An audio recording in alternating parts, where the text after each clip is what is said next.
Welcome to IFAStories, where ancient wisdom meets modern storytelling. Step into the sacred world of Ifa, the Yoruba spiritual system, where every tale carries the power of divination, destiny, and deep cultural insight. Join us as we unravel the mysteries of the Orishas, the divine forces guiding our paths, Orunmila, the Iron Moles, and many more. Each story is a bridge between the past and the present, weaving timeless lessons that inspire, enlighten, and transform. Embrace the wisdom, honor the tradition, and journey with us into the heart of Ifa. Subscribe now and let the stories guide you. To explore full Yoruba stories, Ifa teachings, and ancestral wisdom, visit our website, www.ifastories.com. Step into the sacred path for more resources and information. The birth of Òfún Méjì.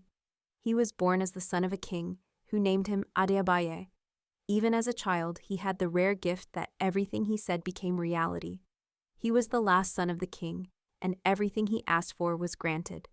As he grew and became a man, he turned into a very dictatorial being and had the habit of not listening to any advice. His wishes were law, and he insisted on always getting his way. After the death of his father, he became king of the Eastern Territory. His reign was marked by extreme arbitrariness and tension.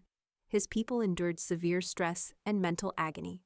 When the situation became too difficult to bear, the people gathered and defiantly told him that they could no longer tolerate him as their king. As if giving reality to the conspiracy forming against him, he also agreed to abdicate his throne.